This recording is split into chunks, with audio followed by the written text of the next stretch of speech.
নমস্কাৰ বন্ধুসকল মই ৰীনামণিয়ে আপোনালোকক মোৰ চেনেললৈ আজি পুনৰবাৰ স্বাগতম জনাইছো আৰু মই আজি আপোনালোকক লৈ গৈছো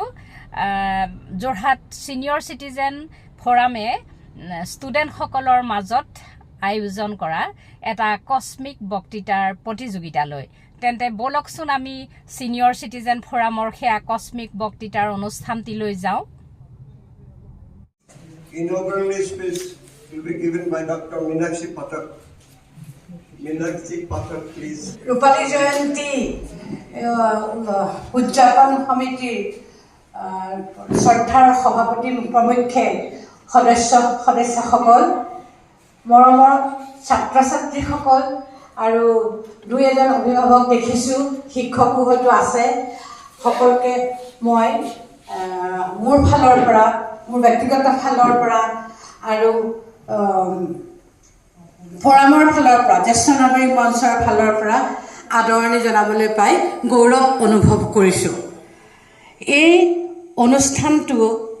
আপোনালোকৰ বেছিভাগেই আমি জানো কিন্তু তথাপিও মোক কোৱা হ'ল যে অনুষ্ঠানটোৰ বিষয়ে মই যেন একেষাৰ কওঁ গতিকে অনুষ্ঠানটোৰ বিষয়ে ক'বলৈ গৈ মই ক'ব খুজিছোঁ যে আজি 24 বছৰৰ আগতে অৰ্থাৎ 2001 চনত কেইজনমান অভিজ্ঞতাপুষ্ট জ্যেষ্ঠ নাগৰিকৰ চিন্তাৰ ফলস্বৰূপে ক'বলৈ গ'লে এখন মঞ্চ গঠিত হৈছিল যিখন মঞ্চ জ্যেষ্ঠ নাগৰিকৰ দ্বাৰা গঠিত হৈছিল আৰু মূলতঃ জ্যেষ্ঠ নাগৰিকৰ উদ্দেশ্যেই গঠন কৰা হৈছিল গতিকে আমি স্বাস্থ্যসেৱী খেল পাতি লৈ আপোনালোকক ক'লোঁ তাৰ উপৰিও জ্যোতি সংগীতৰ ওপৰত এটা আমি কোৰাছ কম্পিটিশ্যন পাতিছিলোঁ য'ত ছাত্ৰ ছাত্ৰীৰ অলপতে বৰপেটা পাব্লিক স্কুলত অভিভাৱকৰ দায়িত্ব ছাত্ৰ ছাত্ৰীৰ উত্তৰণত অভিভাৱকৰ দায়িত্ব ইয়াৰ ওপৰত এটা সজাগতা শিবিৰ পাতিলোঁ তাতো আমি যথেষ্ট আমাৰ অভিভাৱকসকল উপকৃত হৈছে বুলি ভাবিছোঁ আকস্মিক বক্তৃতাৰ অধ্যক্ষ বিমান বৰুৱা ডাঙৰীয়াক এখনি ফুলাম গামোচাৰে আদৰণি জনাইছে যুটীয়া সম্পাদক গোলাপ কলিতা ডাঙৰীয়া দেৱে আকস্মিক বক্তৃতা অনুষ্ঠানটিৰ আঁত ধৰে শ্ৰীযুত দিলীপ শৰ্মা ডাঙৰীয়াই বিচাৰক মণ্ডলী শ্ৰীযুত অৰুণ পাঠক ডাঙৰীয়া শ্ৰীযুতা শকুন্তলা দেৱী ডাঙৰীয়ানী শ্ৰীযুতা প্ৰীতি বৰদলৈ ডাঙৰীয়ানী অতিথি ফুলাম গামোচাৰে আদৰণি জনাই ক্ৰমে পাৰুল বৰা ৰীনামণি ভূঞা আৰু ইলা চক্ৰৱৰ্তী বাইদেউ বন্ধুসকল এয়া আপোনালোকে চাই যাওক যোৰহাট ছিনিয়ৰ চিটিজেন ফোৰামে ষ্টুডেণ্টসকলৰ মাজত আয়োজন কৰা আকস্মিক বক্তৃতাৰ কিছু অংশ এয়া আৰম্ভ হৈছে আপোনালোকে চাই যাওক বিচিত্ৰাৰ ভাগত আছে টিচাৰ্ছ ডে সুপ্ৰভাত পোনপ্ৰথমে মই আজি অধ্যক্ষ মহোদয়ক প্ৰমুখ্যে সকলোকে মই শুভেচ্ছা জনাইছোঁ নমস্কাৰ মই ৰচী বিচিত্ৰা বৰঠাকুৰ আজিৰ বক্তৃতাৰ বিষয়টো মোৰ এনেকুৱা এটা বিষয় পৰিছে যিটো বিষয় হয়তো মই বিষয়টো নোকোৱাকৈ আপোনালোকে গম পাব পাৰিব মোৰ বিষয়ত এনেকুৱা এটা বিষয় পৰিছে যিটো আমাৰ এটা উৎসৱ বুলি ক'ব নোৱাৰি ই এটা দিৱসৰ নাম সেই দিৱসটো আমাৰ বিশেষকৈ বিদ্যালয়ৰ লগত জড়িত হয় মই ক'ব বিচাৰিছোঁ শিক্ষক দিৱসৰ বিষয়ে আজি মোৰ বিষয়টো হৈছে শিক্ষক দিৱস Good morning. Today's my topic is mother. Mother is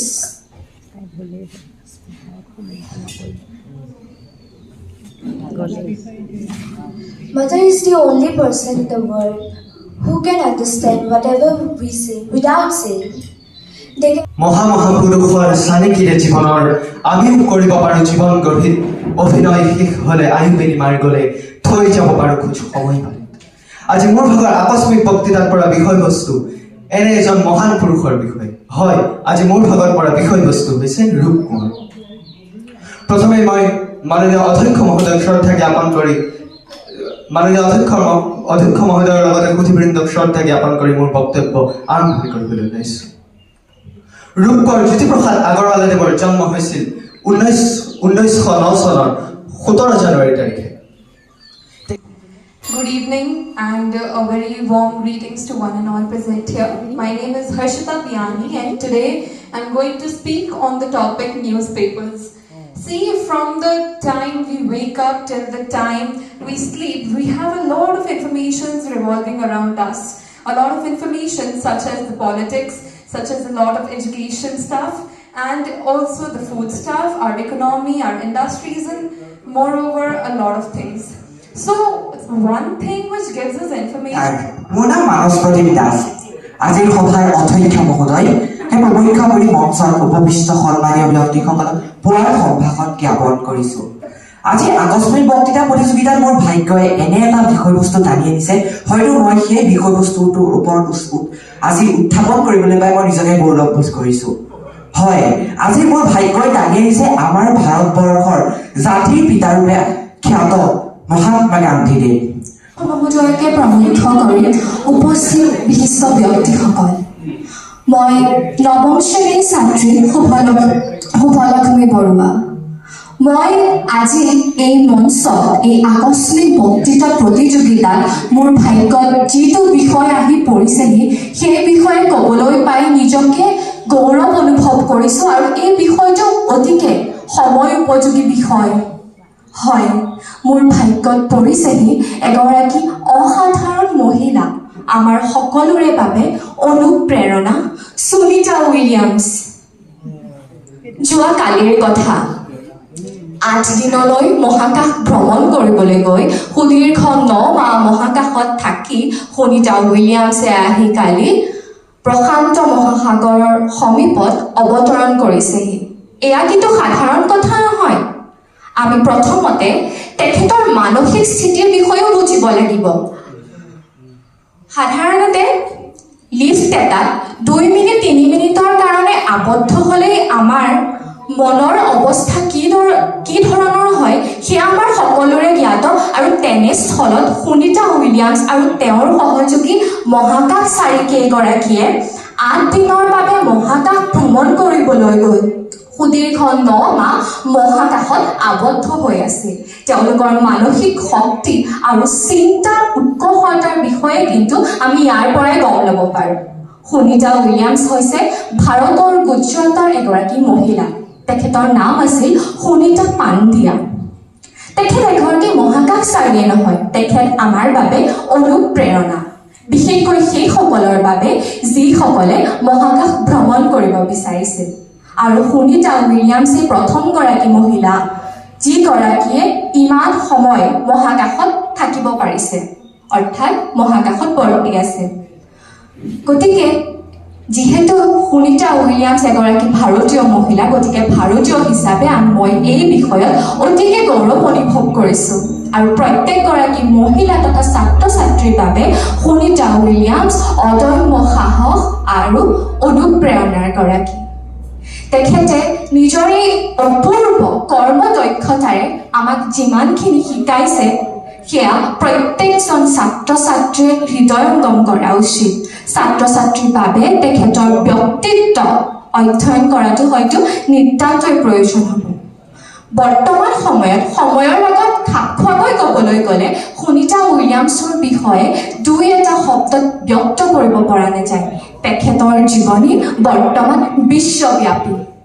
ইয়াকে কৈ মই মোৰ চমু বক্তব্য সামৰণি মাৰিছোঁ ধন্যবাদ নমস্কাৰ আজিৰ পবিত্ৰ সদনৰ শ্ৰদ্ধাস্পদ অধ্যক্ষ মহোদয়কে প্ৰমুখ্য কৰি ইয়াত সন্মুখৰ পৰা শেষৰ শাৰীলৈকে উপস্থিত থকা প্ৰতিজন সুধীবৃন্দকে মই মোৰ হৃদয়ৰ নিবৃত্ত কোণৰ পৰা শ্ৰদ্ধাঞ্জলি জ্ঞাপন কৰিছোঁ ক্ষমা কৰিব মোৰ নাম প্ৰজ্ঞানজ্যোতি ভূঞা মই ক্ৰেচেণ্ট একাডেমী ছিনিয়ৰ ছেকেণ্ডেৰী স্কুলৰ এজন ছাত্ৰ শিক্ষকসকল হ'ল এডাল মমবাতিৰ দৰে যি নিজে গলি আনক পোহৰ দিয়ে এই কথাষাৰ মই হয়তো সৰুৰ পৰাই শুনিছিলো আৰু আজি পৰ্যন্ত প্ৰতি মুহূৰ্ততে এই কথাষাৰ মৰ্মে মৰ্মে উপলব্ধি কৰোঁ যি শিক্ষক যি শিকায় আমাক তেওঁৱেই আমাৰ কাৰণে শিক্ষক আমাৰ প্ৰতিজন ব্যক্তিৰে আমি সভ্য জীৱনত যিখন সমাজত আমি মানুহ হিচাপে নিজৰ পৰিচয় দাঙি ধৰিছোঁ সেই সমাজত প্ৰতিগৰাকী ব্যক্তিৰে একোজন শিক্ষক নিজ জীৱনত আছে এজন বুলি নহয় আমি যিকোনো মুহূৰ্ততেই নিজৰ ঘৰখনৰ পৰা আৰম্ভ কৰি সমাজত যেতিয়াই বিভিন্ন স্থানত আমি নিজকে নিয়োজিত কৰিব বিচাৰিছো প্ৰতি মুহূৰ্ততে আমি বিচাৰি পাইছো একজন শিক্ষকৰ সৰুকালত যেতিয়া বিদ্যালয়লৈ লৈ গৈছিল হয়তো কোনোবাখিনিত মাৰ আঙুলিত ধৰি কান্দিছিলো যে এয়া মোক কলৈ লৈ আহিলা সেয়া আছিল শৈশৱ কালৰ এটা স্বভাৱসুলভ গুণ অৰ্থাৎ চাইল্ডহুড ট্ৰমা বুলি আমি যিটো কওঁ পৰৱৰ্তী সময়ত আমি যেতিয়া বুজি পালো যে শিক্ষকসকলেই হ'ল আমাৰ মাতৃ পিতৃৰ পিছত এনে একোজন ব্যক্তি যি আচলতে আমাৰ ভৱিষ্যত জীৱনটো এটা অন্ধকাৰচ্ছন্ন জীৱনৰ সৈতে সংঘৰ্ষ কৰিবলৈ আমাক প্ৰতি মুহূৰ্তত শিকাই যাব আৰু সেই উপলব্ধি যেতিয়াই হৃদয়ৰ পৰা আহিল তেতিয়াই আমি শিক্ষকক শ্ৰদ্ধা কৰিবলৈ ললো আৰু তেতিয়াই আমি বিদ্যালয়লৈ বিনা দ্বিধাই যাবলৈ ললো এই যে শিক্ষক শব্দটো সেই শব্দটো আৰু এই ছাত্ৰ শব্দটো এই দুইটা শব্দৰ লগ লগাই শিক্ষক আৰু ছাত্ৰৰ সম্পৰ্কৰ কথা যদি ক'বলৈ যাওঁ এইখন পৃথিৱীত এনেকুৱা মানুহ হয়তো নোলাব যিজন মানুহে শিক্ষক আৰু ছাত্ৰৰ সম্পৰ্কক সদায় আন দৃষ্টিৰে চাব সদায় সেয়া দৃষ্টিৰে বিবেচনা কৰিব বৰ্তমান সময়ত মই দেখিবলৈ পাইছো যে আমি এনেকুৱা এখন পৃথিৱীত বাস কৰিবলৈ গৈ আছো যিখন পৃথিৱীত আনকি মই আনৰ কথা নকওঁ আমাৰ চুবুৰীয়া জিলা শিৱসাগৰ জিলাত এগৰাকী শিক্ষকৰ হত্যা কৰিলে এজন ছাত্ৰই কিমান এটা মৰ্মান্তিক ঘটনা আজি যেতিয়া ইয়াত আহি উপস্থিত হৈছিলোহি শ্ৰদ্ধাৰ অধ্যক্ষ মহোদয়ে কৈছিল যে আমি আন্ধাৰৰ কথাবিলাকে ৰাতিপুৱাৰ পৰা গধূলিলৈকে শুনি থাকো তেনে এতিয়া আন্ধাৰৰ কথাই আমাক কিমান এটা দুখৰ মুহূৰ্তলৈ ঠেলি দিব পাৰে সেয়া হয়তো আমি প্ৰত্যেকে উপলব্ধি কৰিব পাৰো গতিকে আধুনিক পৃথিৱীখনত যিমানে আমি কৃত্ৰিম বুদ্ধিমত্তা নিৰ্ভৰ এখন পৃথিৱীলৈ আগবাঢ়ি গৈছো সিমানেই আমাৰ মনবোৰো হয়তো কৃত্ৰিম হৈ পৰিছে আৰু সেইবাবে শিক্ষক ছাত্ৰৰ সম্পৰ্কত হয়তো ঘূৰাই ধৰিছে আগতে আমাৰ পিতৃ মাতৃয়ে কয় যে যেতিয়াই আমি এজন শিক্ষকক দেখো তেতিয়া আমি চাইকেলৰ পৰা নামি আনকি আমি যদি কেতিয়াবা বাল্যকাল পাৰ হোৱাৰ পিছত যিটো শৈশৱ কৈশোৰ কাল বুলি কয় সেই কৈশোৰ কালত যদি আমি কেতিয়াবা দুষ্টালিও কৰিছিলো আমি কিন্তু শিক্ষকক দেখিলে ভৰিৰ পৰা কঁপনি উঠিবলৈ ধৰিছিল গতিকে সেই সম্পৰ্কৰ পৰা আমি এটা ঘূৰাই ধৰা সম্পৰ্কলৈ কিয় গৈ আছো সেয়া হয়তো আমাৰ সমাজখনে বিশ্লেষণ কৰা উচিত আজি মোৰ চমু জ্ঞানেৰে নিজস্ব কল্পনা মেধা বুদ্ধি মনিষাৰে মই যিমানখিনি সম্ভৱ ইয়াকে কৈ নিজৰ বক্তব্য সামৰণি মাৰিছো ধন্যবাদ Ladies and gentlemen, and the respected judges, and all the fellow audience here, I, Kaustubh Banerjee, stand here today to talk on the topic of paddy cultivation. Paddy cultivation is a type of agriculture that we and all the people of India have been doing traditionally for over the years of maybe 100 to 200 or even more years. And paddy cultivation is such a cultivation that is giving boost to our economy because as we know 55% of the economy are contributed from agriculture. Paddy cultivation is a sort of cultivation where paddy things like rice and everything is sort of cultivated and we are harvesting it throughout the year. Nowadays, fertilizers, pesticides and other artificial means are also innovated and created and also supported by the government to the farmers and to the people of agriculture sector that they can cultivate and harvest more and more things for the paddy cultivation. Here we are today talking on how paddy cultivation is sort of doing contributing to the economy and also boosting our nation. Paddy cultivation was only done from the farmers only for their own food supply and only for their own family or maybe the family of their neighborhood or something. But nowadays paddy cultivation is also supplying as the cash crops to the other countries and we know that by 55% of the economy is contributed by the agriculture. Paddy cultivation is giving a lot of more contribution from the farmers to the economy. And also the government is taking steps such as the Gram Vikas Yojana and also the Pradhan Mantri Kisan Yojana from which the farmers are getting financial aids and also support from the government to boost their agriculture sector and also to cultivation to harvest more and more paddy cultivation. But we as a youth today stand here should take the pledge that we have to boost our economy more and more by giving this sort of information to the farmers, because as we know, farmers are not literate enough, they are not educated enough for the schemes that the government is giving them to boost their agriculture and also helping them in other ways. So we as a youth have to take a place that we should go and literate them, we should do campaigns and other sort of awareness program that they can go and get the information that they are also getting supply and getting financial aids and also getting other sort of aids from the government. The government is doing 100% of that to support the farmers, and we as a youth should go and take help from the government to also go and help the farmers. And with this I would like to conclude that लोगों का विकास ही देश का विकास है, and the farmers are contributing much more than what we are doing, and they are the soulful thing for our country that they can boost. Thank you so much. অনুষ্ঠানৰ শেষত তৃতীয় পুৰস্কাৰ প্ৰাপক কৌস্তভ বেনাৰ্জীয়ে এটি হিন্দী গীত পৰিৱেশন কৰে। दर्द हो तुम ही आराम हो, मेरी दुआओं से आती है बस ये सदा, मेरी हो के हमेशा ही रहना, कभी न कहना अलविदा।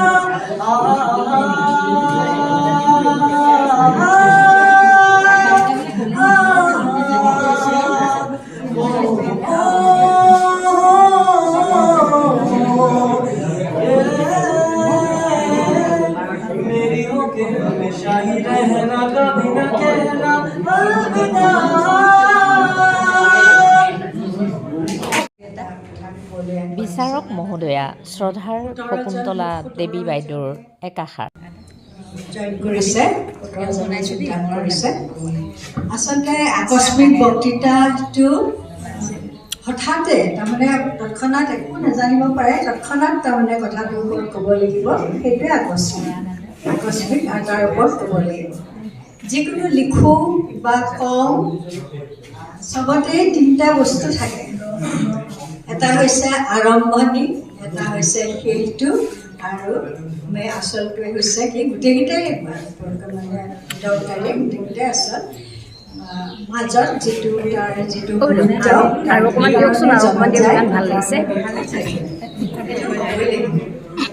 আৰু সেইটো ক'বলৈ যাওঁতে আচল কথাখিনি ওলাই যায়, কিন্তু তাকো ক'ব লাগিব চাই চিতি যে সময় দিছে সেইটোৰ ওপৰত নিজে গুৰুত্বটো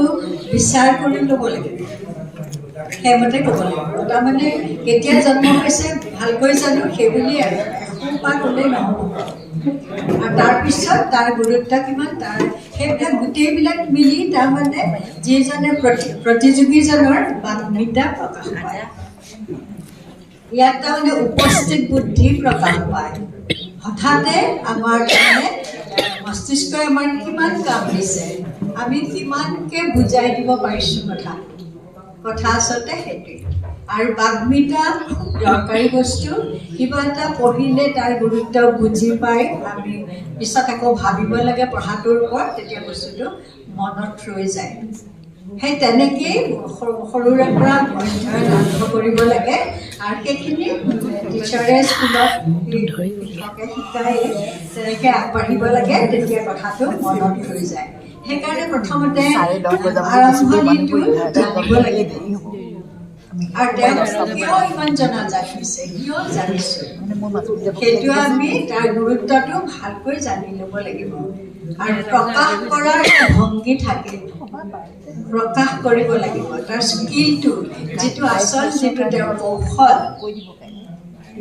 সেই কৌশল কি কৌশলৰে তেওঁ এবাৰ বিখ্যাত হ'ব পাৰিছে, সেইবিলাক জানি ল'ব লাগিব। আজি অনুষ্ঠিত হোৱা আকস্মিক বক্তৃতাৰ প্ৰতিযোগিতাত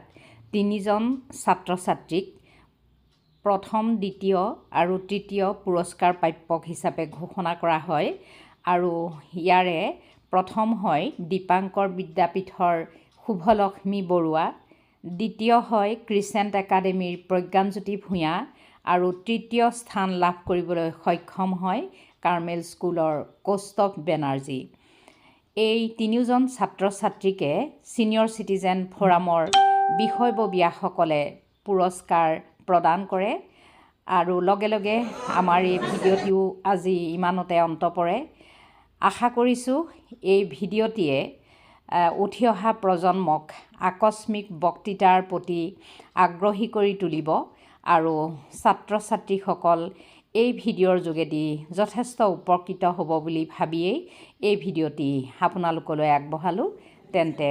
আজিলৈ আমিও বিদায় লৈছোঁ ধন্যবাদ